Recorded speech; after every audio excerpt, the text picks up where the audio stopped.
আমদানির মিথ্যা ঘোষণায় ব্যাংকিং চ্যানেলে সিংহভাগ অর্থ পাচার। কেন্দ্রীয় ব্যাংকের তদারকি ঘাটতি দায়ী, যাচাই বাছাইয়ে কঠোর হওয়ার পরামর্শ।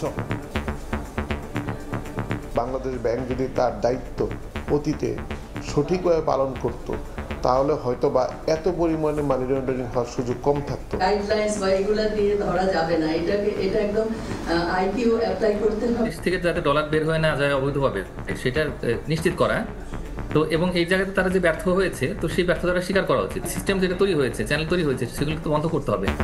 কোটি কোটি টাকার সন্দেহজনক লেনদেনের অভিযোগ, সাংবাদিক মুন্নী সাহা ও সাবেক ইউপি চেয়ারম্যান লাখ মিয়াকে দুদকের জিজ্ঞাসাবাদ। রায় জালিয়াতির মামলায় রিমান্ডের সাবেক প্রধান বিচারপতি খায়রুল হক। ৭১-এর মানবতা বিরোধী অপরাধের মামলায় খালাস সাবেক আওয়ামী লীগ নেতা মোবারক।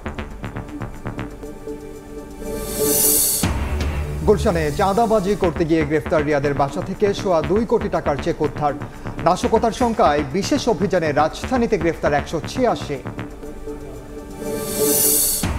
আগামীকালের মধ্যে জাতীয় সনদ চূড়ান্ত করতে চায় ঐকমত্য কমিশন। রাজনৈতিক দলগুলোর মতামত নিয়ে আজ বৈঠকের পর জানাবে ঘোষণার দিনক্ষণ। শুল্ক ইস্যুতে ওয়াশিংটনে বাংলাদেশ যুক্তরাষ্ট্র তৃতীয় দফার প্রথম দিনের আলোচনা শেষ। ট্যারিফ কমানোর বিষয়ে ইতিবাচক সাড়া। আজ আবারও বৈঠক। এবং রাশিয়ায় ৮.৮ মাত্রার শক্তিশালী ভূমিকম্প, সুনামির আঘাত, কয়েকটি দেশের উপকূলে সতর্কতা জারি। জাপানের ২০ লাখ বাসিন্দাকে দ্রুত সরিয়ে নেওয়ার নির্দেশ।